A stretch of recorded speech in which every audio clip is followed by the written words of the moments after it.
வணக்கம். கே.என். நேருவிற்கு 7 ஆண்டுகள் சிறை தண்டனையா? நீதிபதி வழங்கிய தீர்ப்பு என்ன? வெளியான தகவலால் திமுகவின் தொண்டர்கள் அதிர்ச்சி. நண்பர்களே, இந்த வீடியோவிற்கு ஒரே ஒரு லைக் மற்றும் சப்ஸ்கிரைப் பண்ணிருங்க. கடந்த திமுகவின் ஆட்சியில் வேலை வாங்கி தருவதாக கூறி முன்னாள் நிர்வாகத்துறை அமைச்சர் கே.என். நேரு அவர்கள் மீது பல்வேறு வழக்குகள் பதிவு செய்து கடந்த 3 நாட்களுக்கு முன்பாக நீதிமன்றத்தில் ஆஜராக வேண்டும் என்று நீதிமன்றம் உத்தரவை பிறப்பித்தது. அதில் கே.என். நேரு மீது சுமத்தப்பட்ட மிக முக்கியமான வழக்கு என்னவென்றால், வேலை வாங்கி தருவதாக கூறி சுமார் 1100 கோடி முறைகேடு செய்துள்ளார் கே.என். நேரு அவர்கள். இந்த 1100 கோடி என்பது கே.என். நேரு அவர்கள் மட்டும் இதில் வராது, மற்ற மாஜி அமைச்சர்களும் இதில் உடன் இருக்கிறார்கள் என்ற உண்மைகளும் தற்பொழுது வெளிவந்துள்ளது. முக்கியமாக கே.என். நேரு அவர்களுக்கு ஆதாரம் நேரடியாக தற்பொழுது சிக்கியுள்ளது. கே.என். நேரு அவர்களை பொறுத்தளவிற்கு பல நாள் திருடன் ஒரு நாள் அகப்படுவான் என்பதற்கேற்ப திமுகவின் ஆட்சியில் நாங்கள் தான் மன்னர்கள் என்பது போல் செயல்பட்டார்கள். ஆனால் ஆட்சி அதிகாரம் அனைத்தும் இழந்த பிறகு, திமுக தோல்வியடைந்த பிறகு கே.என். நேரு அவர்கள் மீதான வழக்குகளுக்கு எதிராக தற்பொழுது ஆதாரங்களை, குற்றம் சாட்டப்பட்ட அனைத்து விதமான நடவடிக்கைகளையும் சேகரித்து வேலை வாங்கி தருவதாக 100க்கு மேற்பட்டவர்களிடம் பண மோசடியை கே.என். நேரு அவர்கள் செய்துள்ளார். மேலும் அவர் மூலமாக பணியில் இருக்கக்கூடியவர்களது பணி நியமன ஆணையையும் ரத்து செய்ய வேண்டும் என்ற வழக்கும் தற்பொழுது பதிவு செய்யப்பட்டு நீதிமன்றம் கே.என். நேரு அவர்களை எம்பி மற்றும் எம்எல்ஏக்களுக்கான சிறப்பு நீதிமன்றத்தில் ஆஜராக வேண்டும் என்று உத்தரவையும் பிறப்பித்துள்ளது. இது சாதாரண நீதிமன்றத்தில் விசாரணை செய்ய முடியாது. ஏனென்றால் இவர் எம்எல்ஏவாக இருக்கக்கூடிய காரணத்தினால் அவர் தற்பொழுது எம்எல்ஏ மற்றும் எம்பிக்களுக்கான சிறப்பு நீதிமன்றத்தில்தான் இந்த வழக்கு விசாரணை நடைபெற வேண்டும். மேலும் வழக்கறிஞர் ராம்குமார் அவர்களிடம் நாம் கேட்டறிந்த பொழுது, கே.என். நேரு அவர்கள் மீது குற்றங்கள் உறுதி செய்யப்பட்டு கே.என். நேருவிற்கு எதிரான ஆவணங்கள் சமர்ப்பிக்கப்படும் பட்சத்தில் நிச்சயம் 7 ஆண்டுகள் வரை சிறை தண்டனை கொடுக்கப்படலாம் என்ற தகவலும் கிடைக்கப்பெற்றுள்ளது. ஏற்கனவே கே.என். நேரு அவர்கள் வயதானவர். அவர் மீது குற்றங்கள் சுமத்தப்படுவதும் அவர் சிறைக்கு அனுமதிக்கப்படுவதும் பல்வேறு விமர்சனங்களையும் ஏற்படும். இதில் அவர் கூறுகின்ற வாக்குமூலங்களை பொறுத்து குறைந்த தண்டனையும் வழங்கப்படலாம். அப்படி அவர் திமுகவிற்கு எதிராக இதில் யாரெல்லாம் சம்பந்தம் இருக்கிறது, இதில் யாருக்கெல்லாம் நேரடியான தொடர்பு, மறைமுகமான தொடர்பு இருக்கிறது என்பதையெல்லாம் அவர் வாக்குமூலமாக கொடுத்தால் நிச்சயம் அது மு.க. ஸ்டாலின் அவர்களுக்கு மிகப்பெரிய ஒரு தலைவலியாக மாறும் என்ற தகவலையும் இதன் மூலம் நம்மால் பார்க்க முடிகிறது. 2026 சட்டசபை தேர்தல் அரசியல் களத்தில் ஒரு திருப்பு முனையான தேர்தலாக தற்பொழுது மாறியுள்ளது. அது மட்டுமல்ல, திராவிட முன்னேற்ற கழகம் தற்பொழுது எதிர்க்கட்சியாக இருக்கக்கூடிய இந்த வேளையில் திராவிட முன்னேற்ற கழகத்தின் சொல்லும் அளவிற்கு சட்டப்பேரவையிலும் கூட தாவேகாவை எதிர்த்து பேசக்கூடிய அந்த ஒட்டுமொத்தமான நற்பெயர் இல்லை.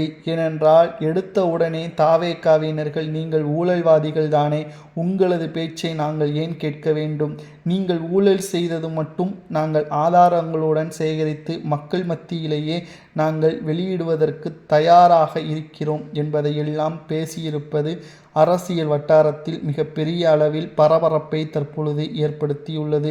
நிச்சயம் இது மிகப்பெரிய அளவில் திருப்புமுனையாக கே.என். நேரு அவர்களது வழக்கு அவரை மட்டும் பாதிக்காது, அவரை சார்ந்து இருக்கக்கூடிய பல நபர்களையும் இது பாதிக்கும். முன்னாள் மாஜி அமைச்சர்கள், தற்பொழுது இருக்கக்கூடிய அரசு உயர் அதிகாரிகள் கூட இதில் நேரடியாக சம்பந்தப்பட்டிருக்கிறார்கள் என்ற தகவலையும் நம்மால் உறுதியாக கூற முடிகிறது. திராவிட முன்னேற்ற கழகத்திற்கு மிகப்பெரிய ஒரு தலைவலியாக தற்பொழுது கே.என். நேரு வழக்கு அமைந்துள்ளது. இந்த 1000 கோடி என்ன செய்தார்?